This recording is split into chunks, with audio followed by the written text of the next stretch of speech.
Sweet. Hi, everyone. Thanks for being here instead of the real-time live. Now you're logged in, so you can't get out. My name is Paolo. I've been at Weta Digital for 14 years. I'm a principal engineer, and I used to be the head of software engineering, so I've been in the pipeline for quite a while. I've been in Unity for 7 months, so I'm a newbie there. And I will share with you our road to adopt USD and Hydra in the WetaFX pipeline. Before I get into too many details, I would like to just tell you how a VFX pipeline actually is made of. You have seen this slide probably quite often. And as probably all of the VFX people in this room know, it's actually not like that. So it's more like this one, mostly. So if we look at the WetaFX pipeline for a moment, there is sort of like a linear stage. That one for sure is linear. It's a process of the production. But all the departments will share potentially like assets published by another department that will go back to another department upstream. So it's a little bit of noodling around. And what you see here is realms that are Uber departments that basically contains all of the other departments. And so if we look, for example, at assets include model department, the creature department, the virtual art department, or VAD, or shots, which includes lighting, comp, and matte painting, for example. At the core of the whole pipeline, there is Atlas. So Atlas is our proprietary scene management system. We've been working on it for quite a while. We used it, like, I would say that it's been around for like maybe 10-ish years. So what is actually Atlas? We have various plugins to create like trees and feathers and grooms and whatever. And what Atlas is a wrapper around various file formats like those ones. So then we can actually publish the product as an asset package. Sorry, as an Atlas package. Then we can take various of those Atlas packages and we can put it together into another Atlas package, and we can publish that Atlas package. And then we can take that Atlas package and put it together with other Atlas packages. And we can make layouts. An Atlas package could be also a camera or lights or whatever. So where is Atlas in the pipeline? So imagine that, you know, VAD, the virtual art department, publishes a model. It's published, whether it's a lumberjack or whatever, and it becomes an Atlas file in our database. Effects and creatures can read into the Atlas file for an asset, and they find the binaries that they need, they modify that data, they do the simulations, they republish it, and they update the Atlas package. Layout imports Atlas, works in Atlas, and publishes Atlas. And if we look at the lighting pipeline, they import Atlas in Katana. And the only thing that is not Atlas is the LookDev package, which is its own custom format that it's actually binding inside the Katana geolocations when it's actually loaded in Katana. So if we look at how it is implemented, how Atlas is implemented in Maya, it's heavily implemented in the DCC. Maya works as a container. We don't use the outliner. We use our custom Atlas outliner. And the artist will actually work with Atlas items. There is no import and export. Is an edit directly on the Atlas workspace. And what you see here is some operations on one of the layout by scattering instances, and it's rendering in our custom real-time renderer gazebo. On the other hand, in Katana, it's actually just an importer. So there is a node that reads the Atlas file, and that Atlas file, once imported, creates geolocations in Katana. The artist will do edits on the geolocations, so the the lighters are not interacting with the Atlas items anymore. They will interact with whatever is the locations that are generated by Atlas. And the resolvers, and so we have Katana resolvers for all of the procedurals, for Lumberjack, for Wig, and whatsoever. So why we want to go with USD? First of all, there are quite a lot of similarities, as you might have seen. And the other thing is that also it's sort of like becoming the industry standard, right? So all DCCs and scene assemblies will definitely be compatible with it at some point. And we could exchange assets with clients and other companies in a much easier way. We don't need to go through conversions. We don't have to maintain it internally, but we do want to contribute to that. And maybe we can get rid of some other custom formats that are becoming obsolete. So where can we start like introducing USD and in the WebFX pipeline? We wanted to see some results early. So one thing is that if you start like introducing USD upstream, then you need to be sure that you do the work on the downstream departments to then start adopting it. And so it becomes quite a long process. So we wanted to stage the actual result, the actual integration. And we decided to start from one of the departments that could actually give us feedback quite soon, and that is the lighting department in Shots, because they use Atlas as an importer. So they could potentially mix and import like Atlas and USD at the same time with two different nodes. And also the benefit of what USD actually is powerful with, which is the old non-destructive workflows and layering, would be very useful for lighting at Weta, because they do a lot of operations like outside of the actual just lighting workflows in Katana. So they jump out into other hosts and they might build like occluders or light rigs outside. And so it would be quite useful to see how they can layer their edits on top of what is coming from other departments. So the idea was to let's take every single product that would go into the lighting workflows and let's convert it into USD as the first step. So we have fully integrated Atlas, which means that also all of the publishing tools in Maya and Houdini, they are Atlas-based. So instead of changing that, we approached it in a way that we still publish through Atlas, so we know that the source data is correct, and we go through conversion. So what was very useful to this, as I mentioned, is that as soon as we had like some assets ready and converted, they could have been just loaded into Katana for the lighting workflows and check if the conversion was actually fine. They could have, A being the Atlas and the USD version as well.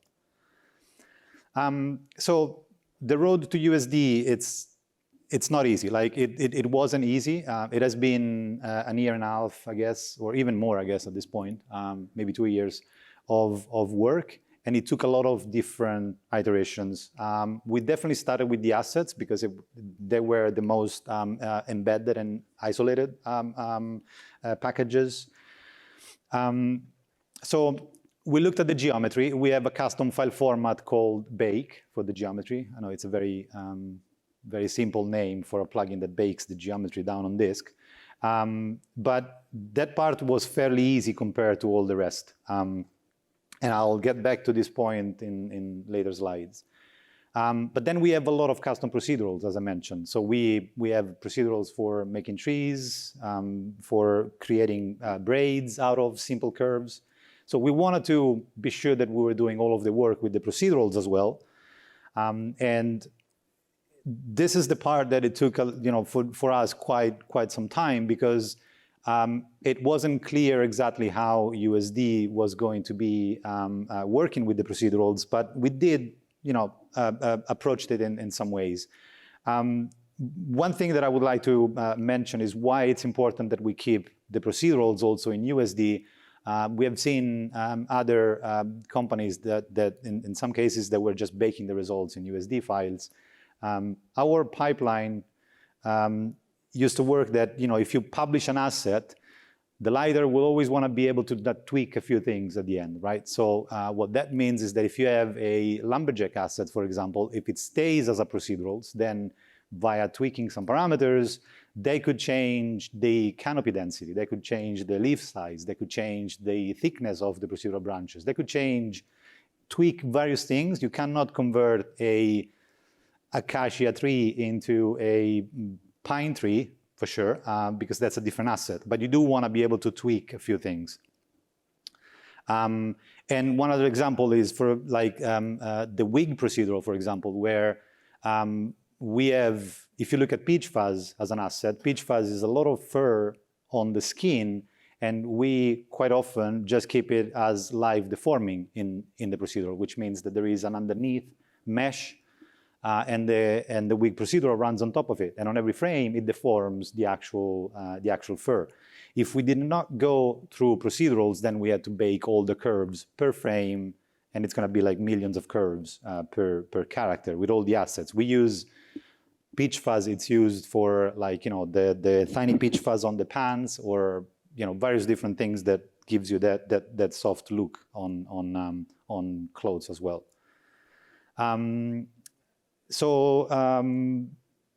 What we did was, let's try to use all of the possible options that are in USD.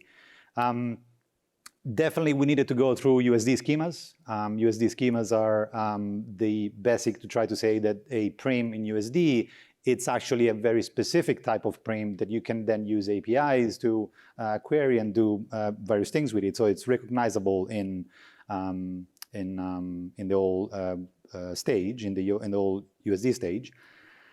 And for some of the most complex procedurals like Lumberjack, Lumberjack has a two stages sort of data internally, because it's a nested layout. Like all the leaves are nested hero leaves. And so it produces various components, and we want to be able to say that we need to expand this information in the USD stage. So it has to be an SDF file format plugin, which means that it will expand in USD, so that we can actually bind materials into it. And we can bind materials on the branches, or bind materials on the trunks, or bind materials on the leaves. The prim adapters on the other side, on the USD side, are actually expanding just into Hydra. So you don't see the primitives that the prim adapters will produce, because they will just expand when the whole stage is actually sent to Hydra. Just because we have a lot of procedurals, and we use the procedural also to do simulations with those, we needed to find a way to say, yes, we implemented the prim adapters, but we needed to see them in USD as well. So we introduced a mechanism that it's called the Bake API, another very simple name, that basically lets us to bake live the results of the prim adapters into USD prims. And that's why you see the black and white sort of icons, which is, it's not fully USD. You don't see it in USD, but there are some custom things. But then on the other side, the whole Bake API produces just USD data. And that is useful, for example, when they want to use some groom assets and run simulations for droplets or some other things like that. So what you see here is the wig procedural running in USD view. You see like all of the peach fuzz elements and everything, and there is a combination of peach fuzz is usually always deformed like entirely, and then the actual fur set is mostly composed of guide curves that are simulated, and the guide curves are what drives the deformation of the rest of the groom.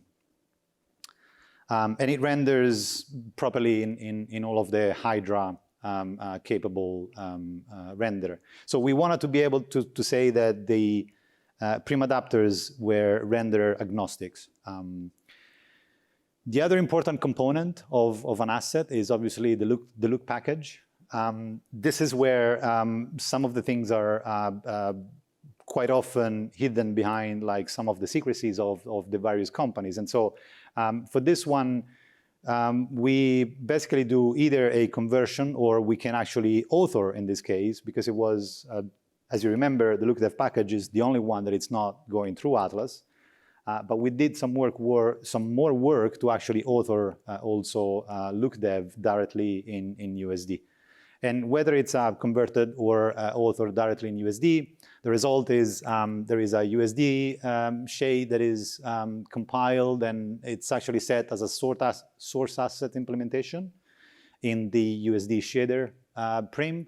And that USD shader prim is then plugged into the USD material, and we connect all of the interfaces, all of the input parameters of the USD shader on the upstream USD material. In that way, we can have multiple USD shaders potentially for different render targets, and we can drive them with the same interface that is up on the material.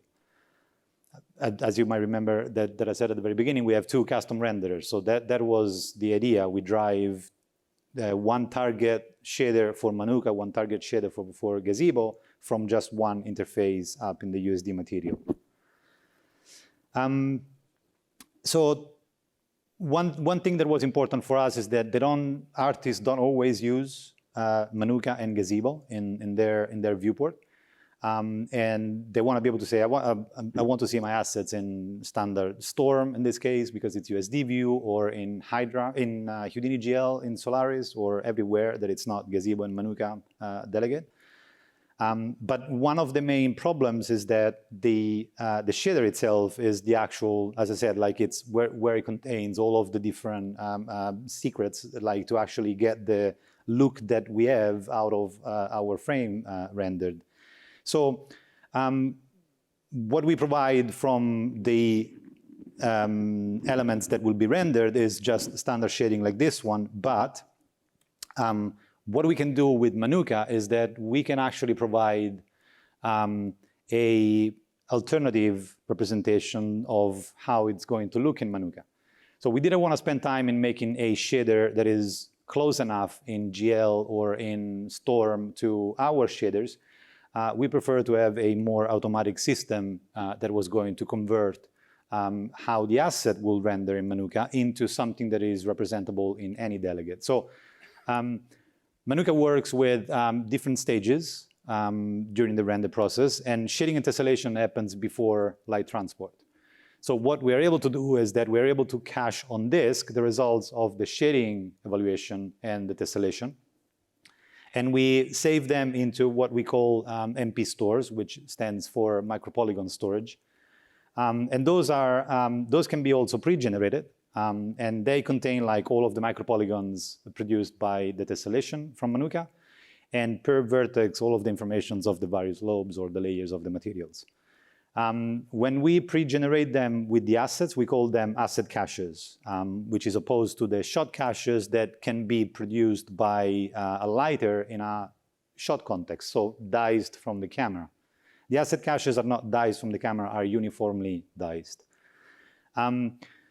So what those caches actually include is the actual full hero shading. It's not an alternative representation of that, it's the actual shading. There are no shortcuts in that. But what we can do with this is that we can actually take the micropolygons generated by Manuka and ask Manuka to flatten down what it's going to look like the albedo values in 3 floats. And we use those 3 floats as display color. So the benefit of this, which we call viewport proxy caches, is that we don't produce any material for other delegates. We don't give, like, there are no textures, so it's pretty fast to load. And they just use colors per CV. And so we can render then those in PRMan with some, close to the actual render in Manuka or Embry or Storm. And since we actually pre-generate those asset caches, and so we pre-generate the viewport proxies, we can actually pre-generate LODs out of those caches. And so the one thing that we do is that we provide us a predefined sets of LODs that we go through. The lowest one is just a Manuka render as a card on a camera-facing quad, and that's the impostor. Then we decimate lower than the actual input cage, which is what the modelers is actually modeling. And we can go higher. And the good thing is that the highest LOD, it's actually the fully displaced and tessellated version of the asset by Manuka, which means that if we need to do water simulation on something that is, the skin pores or the trunk of the tree, they can use those caches to have very detailed geometry for their thin film water simulations. And the benefit of those, as I said, is that they're portable. So we can load those caches anywhere that USD and display color and possibly point instancers, because those are nested hero leaves instanced. And you can see an example here in Unity with a USD game object. But they're pretty much loadable everywhere that, as I said, there is a USD importer. So now that the asset is actually ready, we want to go through the layout. And so the one thing that I want to mention is some naming convention. So an asset is made of representations. And when the asset is added to a layout, it becomes an element. Quite simple. So chair asset is published in the database. It has 2 representations. And when added to a layout for 3 times, it becomes chair 01, chair 02, and chair 03. So when we were converting the layouts then from Atlas into USD, we sort of like used similar naming conventions, just a bit more verbose. So the element, it's actually a asset element, and it's an asset element USD kind. You can see the kinds at the bottom right. And you can see that I'm selecting the root prim there of the element. And what we publish with this is that we make a class prim underneath the root element, and we include all of the representations that are published for that asset underneath the class prim representations. So here now you can see the VAD proxy representation published by VAD, and the model hero representations published by model. So we added the prefix on the name of the representation. The content of the VAD proxy and the model hero is what it's actually going to be rendered for with the actual materials, where we also bind the actual materials in USD. In this case, you can see that it's actually made of a lumberjack procedural. Below this root asset element, as a sibling of the class representations, we also add 2 purpose prims. So we wanted to be very explicit in what we do with the proxy purpose versus the render purpose. USD uses those 2 purposes to target different delegates. A delegate could potentially say, I'm going to render everything that is the proxy purpose, or I'm going to render everything that is the render purpose. And so what we do is that we add all of the representations as variants. There is a variant set on each of those 2 purpose prims called representations. And it includes all of the representations that are underneath the class prims representations. When we then create the actual layout, we provide a library of the assets. So we basically create a USD layer that has all the classes of all of the elements that are actually all of the unique asset element that will be used in the shot. And we put them under a root underscore class underscore prim. And we also add a USD layer for the asset caches that we have seen before. So they add 2 more representations that you can see listed there for asset caches as MP store and asset caches as geometry. So 1 for Manuka and 1 for non-Manuka delegates. And since we have LODs, we then add a sub-variant set called LODs to let the users to pick one of the different LODs that we produce for the asset caches. So once we have all the classes ready, then the layout is really just elements with transforms that are inheriting from the different classes that they, obviously comes from. So we can have USD prototypes of point instancers that are inheriting from the same classes that loose elements will actually inheriting from. So this setup helps artists to be able to say, I can do a global edit, and I go on the classes and I go on the representation model hero, and I will update to the latest version of that asset. And that will trigger an update on everything that is actually inheriting from it.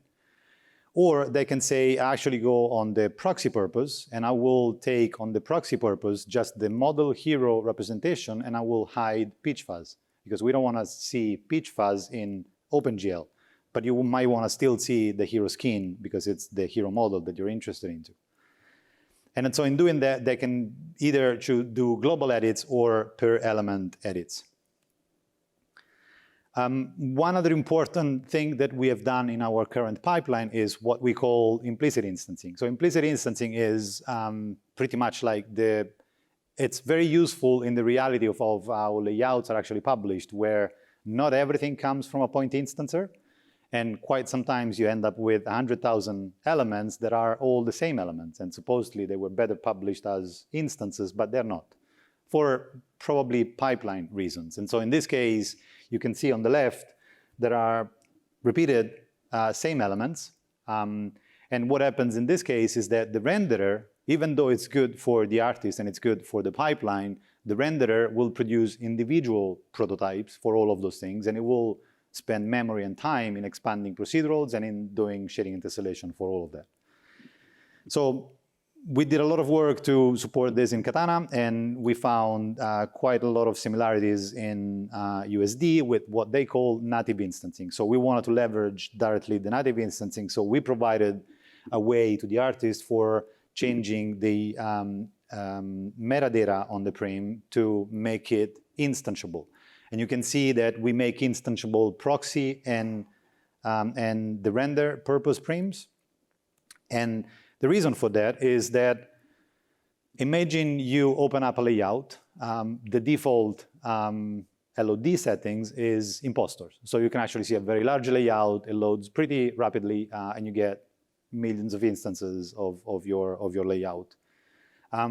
If then an artist wants to have some better details on some areas, they can go and up-press the LOD on just a specific area. And maybe out of that area, they want to take just that palm tree and increase the resolution of the palm tree. So what happens in this case is that all of the changes are just on the proxy purpose frames, which means that USD will produce new implicit instancing only for the proxy purpose. And the render purpose is not affected. And in the render purpose, we can just have one higher LOD, and we can just use that one for all of the different views. So the other thing is that for the lighting workflows, we have what we call fizz lightings. And I don't know if you have heard of it, but we published various papers about it. So for Manuka, fizz lighting is quite an important thing. So we don't use intensity, we use lux and lumens and all of those physical information from the lights.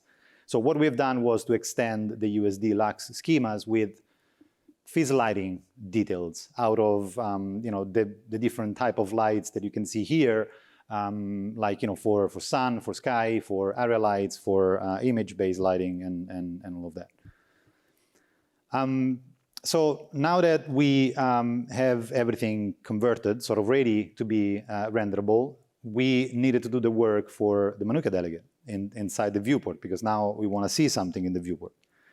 Let me just explain a little bit why Pixar's Hydra is actually quite useful from a developer standpoint. If you have a custom renderer or you're working on a renderer, you could have a core that is actually just a unique set of APIs. But then if you want to get your renderer into any of the host applications, then your UI of the renderer in the different hosts will need to use whether it's the My API or the Houdini API or the Katana API. So you have to do like more work to adopt more hosts.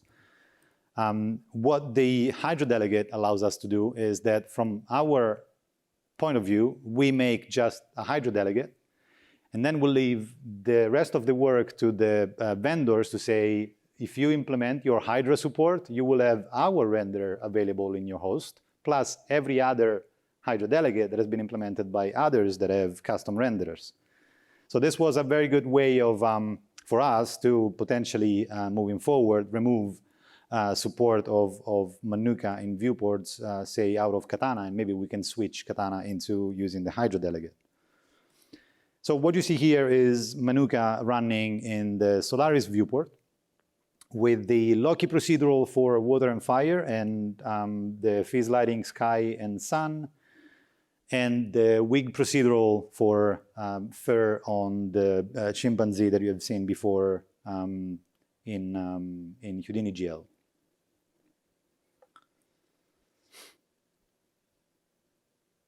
And all of the tweaking and everything is live. The procedurals for the water is live, so you can change the settings of the water, add some wind, change the FFTs and whatever.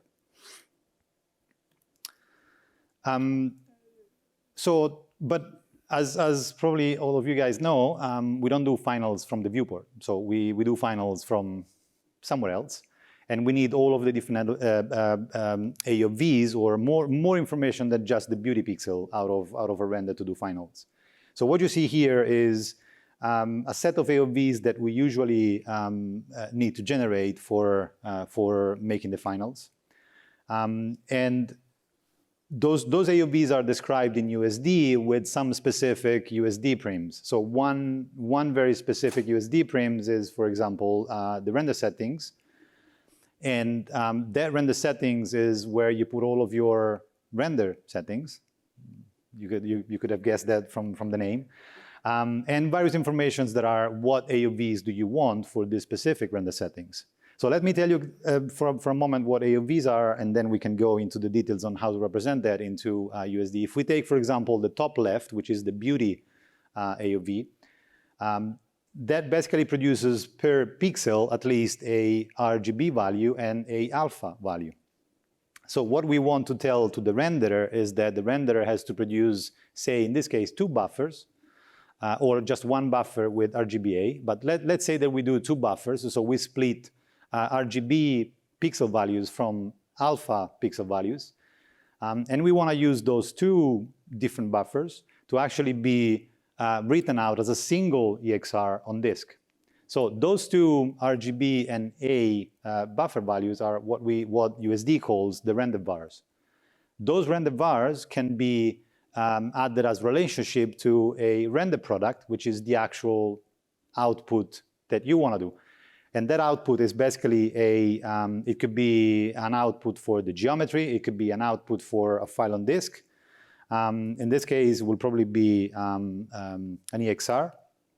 And the connection is that you do 2 render vars in a relationship to the one render product, and that render product is it's part of the relationship with the render settings. So once we have all of this ready, at least, or at least we know that we can create it, we needed to be able to actually create USD files.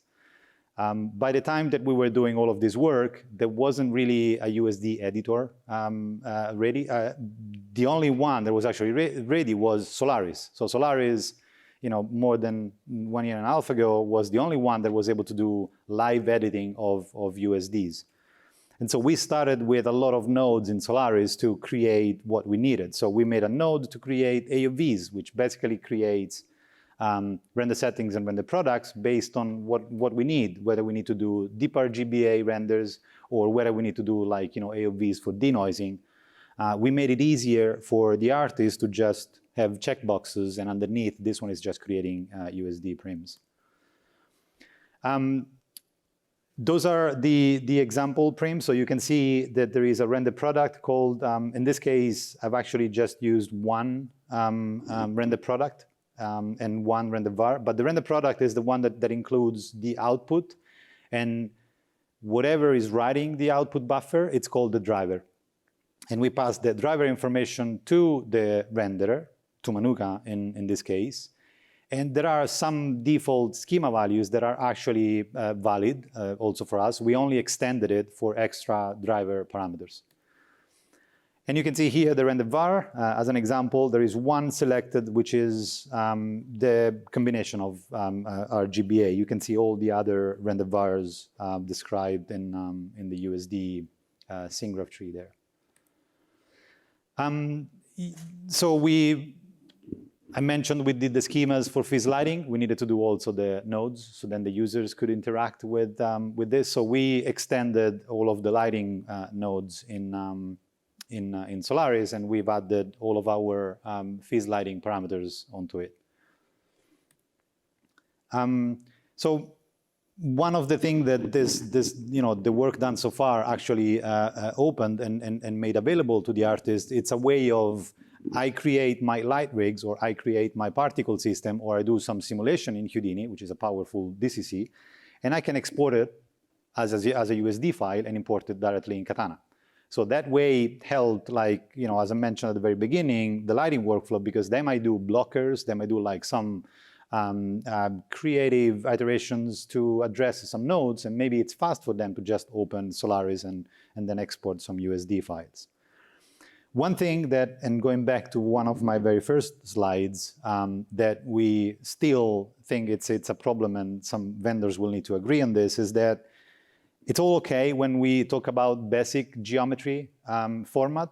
When we start like exporting primvers on curves or on points, and when we start like try to address phase varying or vertex varying, all of those things, not all of the hosts are actually interpreting the data in the same way. So we end up like with some not very good way of saying we export it, but we export it for what? So we needed to be able to say, oh, we know that on the other side is going to read it in some ways, so we needed to make sure that it was able to read it on the other side. So at some point, all of this, assuming that USD becomes the standard, will need to be clarified and properly implemented in different hosts. Obviously, with all of the components in Solaris, and being able to do like the work of exporting it and finishing the shot in Katana, one very useful thing was, what if we finish the shot in Solaris? So we're not trying to replace the existing pipeline, but we basically add a new one. Katana and Solaris are not comparable yet at the moment, but we wanted to make it available to the artist to say, if you want, you can stay in Solaris, do your delivery through Solaris, do the offline through Solaris, or you can just take your USD and go into Katana. So as I said, like Solaris is a powerful interactive procedural USD editor, and the benefit is that it being interactively changing USD, the composed stage is actually always available to the Hydra side, so then you can always see what happens in the viewport or through any Hydra delegate. So to be able to work in Solaris, though, being like a very new tool, there aren't much like lighting tools, or at least some that were useful for our artists. If you look at the node graph is pretty good at giving you a procedural view of what you're doing, but it doesn't give you a good understanding of the final composed USD stage. And also, if you look at the SIGGRAPH tree, which is the bottom left, if there are too many elements, it could be quite overwhelming. So we needed to build something new. We created some UIs in Solaris. So we came up with the import manager, which basically says in whichever shot you are, it gives you the ability to say import all of the USD layers that have been published for this shot. And you can actually see those elements in a custom outliner that we implemented, that we called it the outliner, sorry. The scope of this custom outliner is to be able to say, I want to see just the important called out elements. I don't want to see all the elements. I want to see just what has been called out for the shot.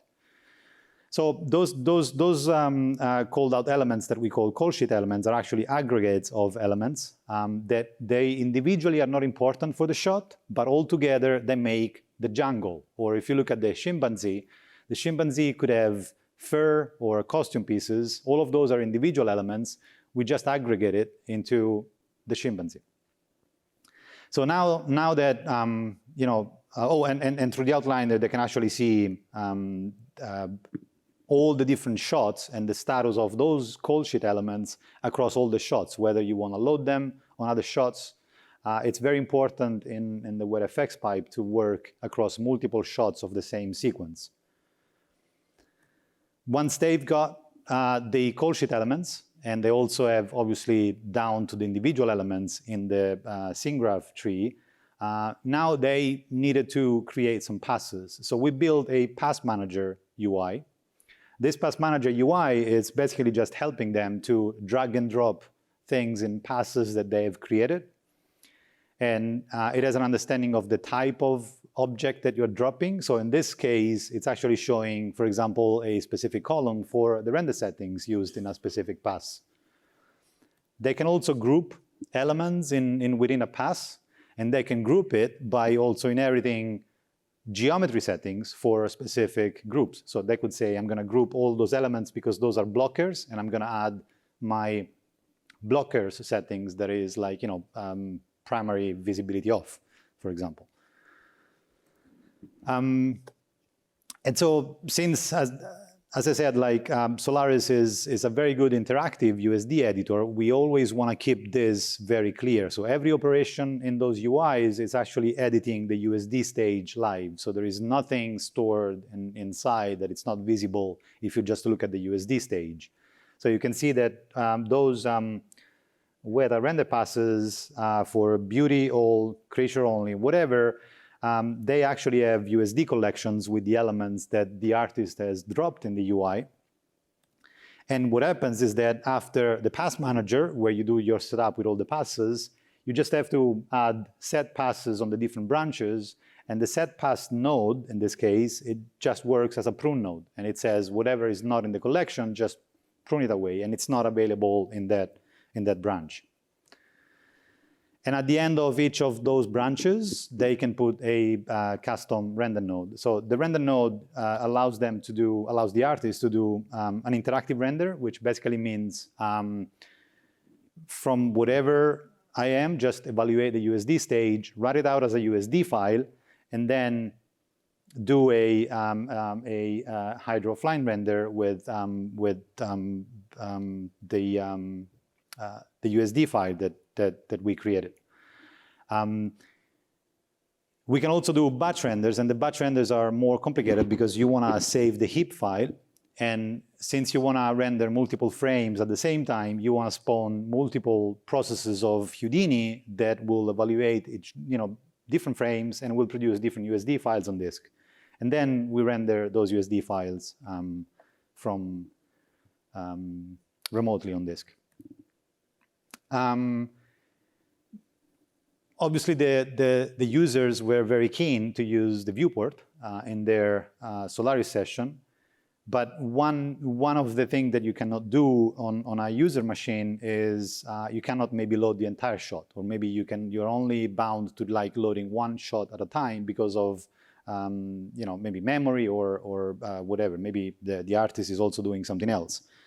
So we wanted to leverage the fact that we have very large render wall, and we still want to use the fact that if we do edits live in Solaris, we want to see them live somewhere. So we created Mamau, which in Maori means from far away, and it's a remote standalone Hydra-capable host.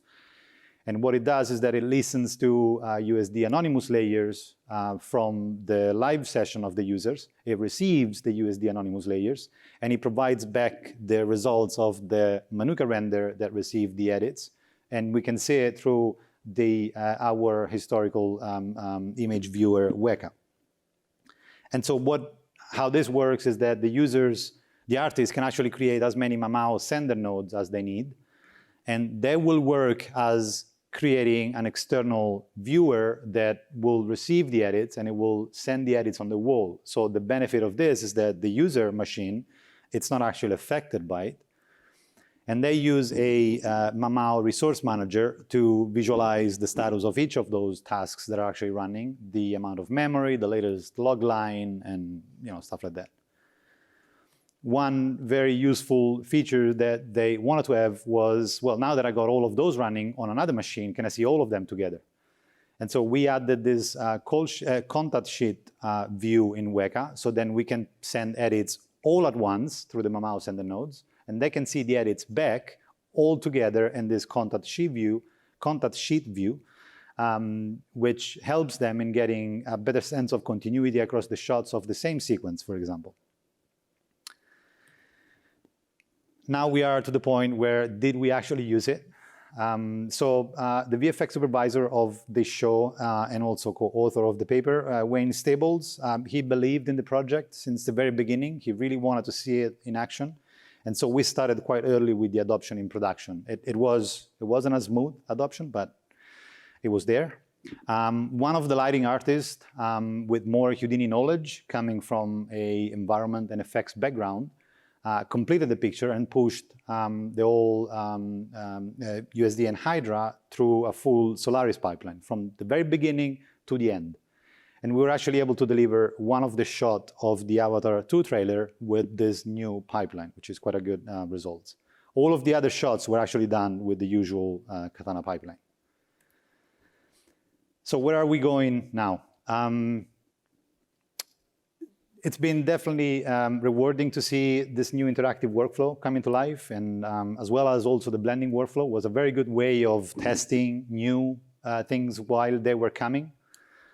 We believed in the system enough to deliver finals, and we will continue try to deliver finals. It's important to stay true to the nature of USD and Hydra. We didn't want it to diverge from it. We don't have a custom USD Weta. We don't have a custom cut or whatever. It's out of the box USD 21. Well, compiled internally for compatibility reasons, but it's the USD and Hydra way. We definitely want to move to 2205 because we would like to move to Houdini 19.5, which actually uses 2205 internally. And out of various conversations at this year's SIGGRAPH, there seems to be quite some development going on with render settings, render products, and render vars from USD. So we would like to get involved with those conversations. And we definitely look forward for Hydra 2, which it's maybe 1 year plus away, so not very useful maybe in the short coming for us. We know that many others have been involved in their own USD adoption, and we hope that our efforts can actually encourage them to continue their effort. We're all in this together. Thank you. This is the team that came by randomly, in and out, and helped building all of those tools. So thank you.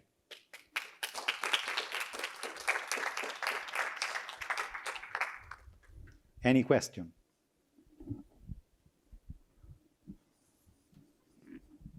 Thank you for all the details. On the topic of artists, did they like the move? And then how did you train them in USD? Did you have to explain all the details about it, or was there some abstraction on top where you were hiding it? So the first question is whether they liked it, whether they wanted to move to Solaris. I think that there has been always, so we were coming from Maya, and we moved into Katana 6 years ago, Mortal Engine time. And there were two different approaches. Like Maya is everything now, and I see it in the viewport. Katana was more like the third expansion. So Solaris give them this sort of getting back to, I see everything and I want to see it now. The learning curve in Houdini, it's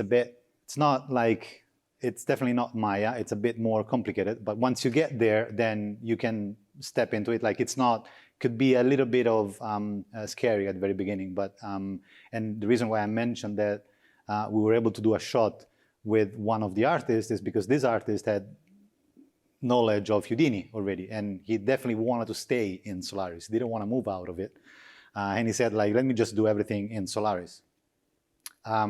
So on there, like for a very short, if you want to see some results now and want to get someone onto it, some knowledge of Houdini is definitely important. But they've seen the benefit in actually what Solaris was giving them. So some that didn't actually have a good knowledge of Solaris were able to get in Solaris, do maybe light rigs, do like some lighting, interactive lighting, export the USD file, and getting back into Katana for passes, all the pass manager work. And what we used a lot to get knowledge is, first, yes, they needed to get used to how USD works, but Atlas is pretty similar. The only thing that USD has is that nothing is deleted. It's all, you deactivate prim, you don't delete them. And so one example is that, for example, we gave them this view of USD as you do want it because they didn't want us to filter anything that was getting into Katana. Say, if you have a camera that looks here and there is a jungle outside of the door, we were like, hey, I can prune it and give you a pruned version of the layout. So then in Katana, it will be much easier to load. And they were like, no, if you prune it, then I don't see it because I can't bring it back in. Whereas with USD, what we can give them is that, look, I deactivate that one. You can reactivate it whenever you want. It's there, it's just deactivated. So there were benefits that they needed to learn why they wanted to use USD. But we needed to go through, and even us as developers, like it was, every time we were doing something with unexpected behavior, we needed to read and learn. It's like, okay, now I get it. And then we forget it, and then, oh, yeah, now I get it. And then we forget it, and again. But yeah, there is a lot of writing, Confluence pages, tweakies, best practices maybe. But it's a process that we are going through, and we will definitely rely on lighters, writing documentation for lighters. Yeah, but they need to be very aware of how USD works, especially with native instancing, whether you are selecting an instance that is a point instancer instance or an element that it's supposed to be an instance, your edits are working in different ways. So there is a lot of knowledge that it's important. For now, we discussed that with Pixar as well. Thank you.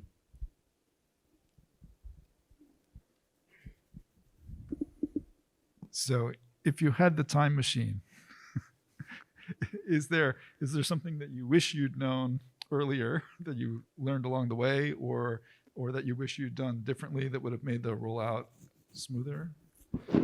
Like what lesson did you kind of have to learn the hard way that you wish there was a shortcut? One thing that maybe I wasn't really into it at the very beginning was, as a developer, I was thinking, well, I can just read USD in Manuka and that's it. And so I spent some time there, like in that sort of area of, look, I can take USD out of Maya and do some live rendering in Manuka directly, right? We did a lot of this thinking in taking some shortcuts. In some ways, that was not helping with the process, right? Because it wasn't the standard way. It wasn't the way, of doing it in USD and Hydra. So maybe I would have skipped that one just because I knew that it was possible. I needed to see that we can get some images out of Manuka. But it wasn't definitely the right way. So I would have went straight with Hydra, but it would have been worse because Hydra, at the time that I was doing those tests, was definitely not ready at all. And one thing that I would have done maybe earlier was don't start with USD 19, skip USD 20, and at least go straight to USD 21. And USD 20 has a lot of issues on the Hydra side, especially with implicit instancing. There were misbehavior that we thought it was, or maybe we did something wrong, or maybe it's actually USD. Like that part is a little bit tricky. You never know if it's your tool or if it's the USD and Hydra bit that is actually, misbehaving. So maybe in that case, I would have jumped maybe a few versions, but obviously some of them were not there yet when we were working on it. And so, maybe I would say, like, if I think about now and when we started, I would say we went through a process, we've learned a few things, so everything was very useful. If I have to start today, I would start by asking everyone, like, what did you do? How did you do that? What's going on? Like, so getting more of that conversation going was definitely good. We didn't have a lot of conversations initially with others, and then a lot of user groups came by, and then, that definitely helps. And being open about what we do is definitely something that we would like to do even more. I don't know if I answered your question, but it's a little bit of Sash from ImageWorks. Just wanted to know the complexity of USD, versions versus the DCC versions of the USD. Yeah. How did you manage those differences? Like you mentioned, like I would have jumped to 2111, but you couldn't do it in Solaris because they were not ready for it. Yeah, no, I had a nice slide. Kimball Thurston is not here, but he would, there was, USD has a lot of versions, Vendors has a lot of versions, we have the Kimball. There was a nice way of presenting how this works. And so luckily, he was able to put all of the developers in a position where they just need to mention which version of USD. And Kimball was able to replace the USD library that comes with USD with our compiled version. So Solaris allows you to do that, which is very good. Katana, not there yet. Maya, yes, almost. But definitely that helped. But you can't jump like major. Well, you could, but you probably don't want to do it. So we can at least get new patches when they come out. But what this allowed was every single thing, if you use USD View or Solaris or somewhere else, the procedurals are compiled with the same version. So we could actually, like, I don't know if we are pathing to the same, USD library, but Kimball did all of the work, and we are compiling the USD bridge of Solaris with our version of USD. So you keep up with all the patches that, like, side effects, they don't.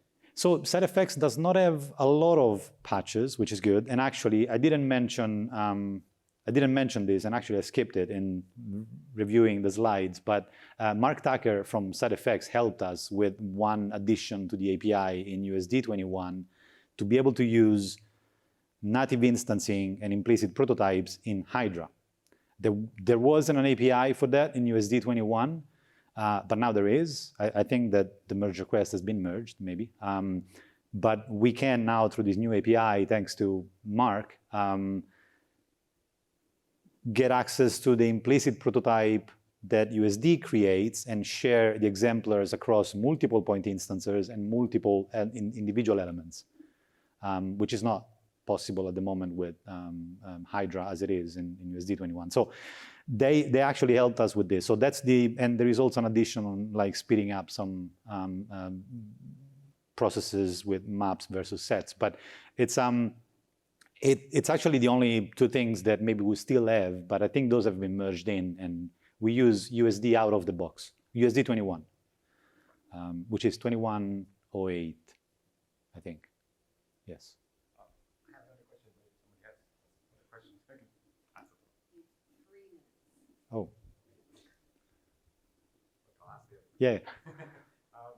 I noticed that with you made on a component, you made the render prim and the proxy prim instanceable at that level instead of the actual component level. Yeah. So you want to know why? Yeah. So the reason is that I mentioned that layout example. If you, when a prim is instantiable, you cannot edit the internals because the instance proxy. So you cannot change the proxy purpose variant independently from the render purpose variants without affecting the render purpose for nothing. Like, I might change in GL imposter to something else, and it's going to create a new top level element if you put it up there, right? So we put it on the purpose prims for that reason. So they independently will create their own prototypes, but they're not going to be affecting like, each other. But speed-wise, it would have been better if it was at the asset element level in general. But the good thing in having conversations with side effects is that we found this slowness in Solaris when we were putting it like, up to the asset element or down on the purposes. And Mark was able to get an example scene from us, and he found the reason why. And so there were not just USD composition slowness, but there was a lot of things happening in just the set variant node in Solaris. And he was able to look at it, so he sped it up, and he released a new version of that node. So the new patches of Solaris that came out like maybe a couple of months now, you have pretty much the same speed. So we went back to, okay, let's put it back on the proxy and render purpose prims because we want it there. So it's good to have this interaction with side effects. Yeah, Mark is good.